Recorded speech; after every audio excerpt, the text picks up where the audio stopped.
We're going to be doing a few recipes with potatoes today. We're getting a lot of potatoes in from our suppliers and then going out to our food members. So I've got a few different recipes, either utilising fresh potatoes or leftover potatoes from a previous recipe we've made. So we'll go through them now. So our first recipe is going to be a potato omelette. In Spain it would be called a tortilla or a frittata, wherever you're from in the world. But essentially we've got 6 eggs. These are some leftover roast potatoes that I've just chopped up a little bit small, and a mix of whatever veg we had in the fridge. So today this was a bit of red onion, red pepper and courgette. It's all raw, it's going to go in together. So we can just whisk our eggs and make sure they're evenly broken up. Put in all of our raw vegetables and our cooked potatoes. So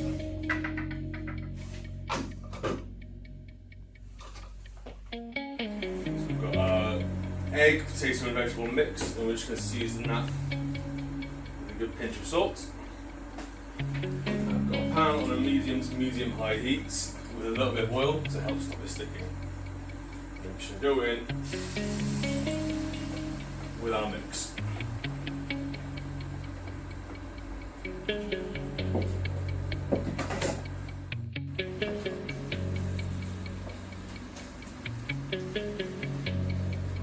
And once you see the eggs starting to cook and scramble, you can leave it, flatten out that omelette. So it comes out nicely.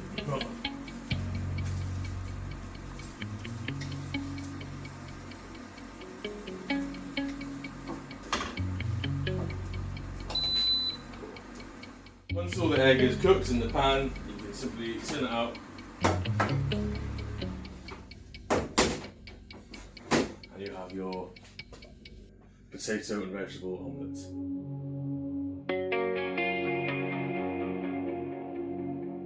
If I get lots of potatoes, one thing I will do is roast all of them together. So all of these potatoes here were roasted for about 1 hour at 170 degrees.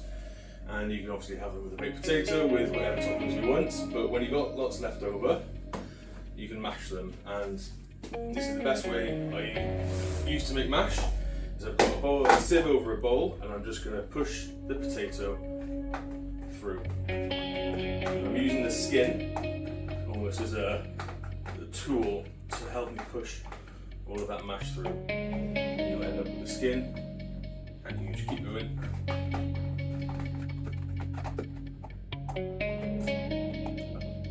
When you've got all of your mash from your baked potatoes, there's one recipe to do with it, and it's a very simple fish cake recipe. So I've got some peas from a can that I'm going to put in here, and this is some tinned mackerel. So I'm just going to crush up the mackerel.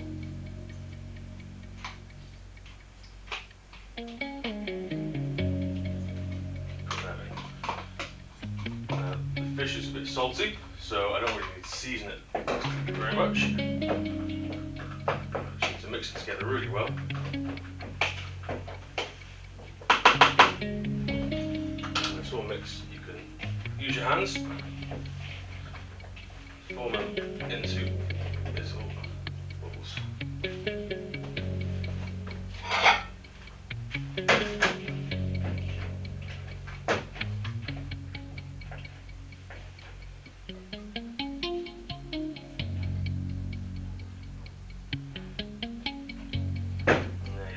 Fish cake patties, and to bread them, all you need is a bit of flour, a bit of beaten egg, and some breadcrumbs. So the breadcrumbs is a great way of using up the ends of the bread, or if you've got a bit of stale bread, make sure you keep it.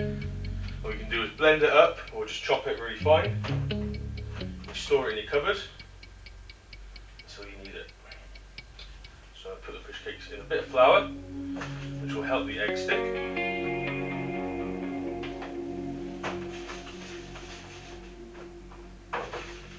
Egg will then help breadcrumbs to stick.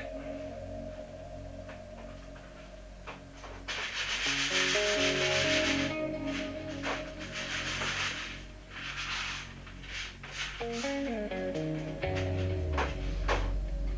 there is your fish cake.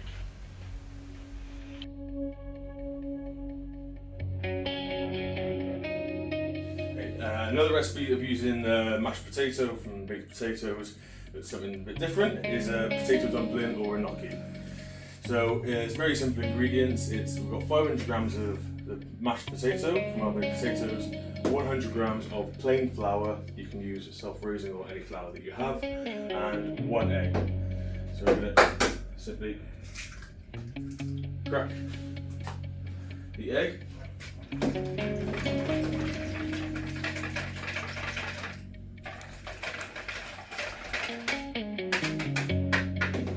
You have a nice mix, and go in with your potato, or your flour, and a pinch of salt.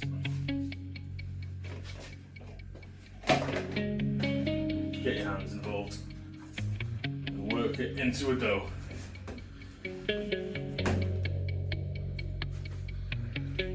Quickly, you will get a potato dumpling dough. When your dough is made, have a little bit of excess flour just in case it gets a bit sticky, that I'm going to use right now. And you can roll it out into a long sausage, but to stop it sticking to the table.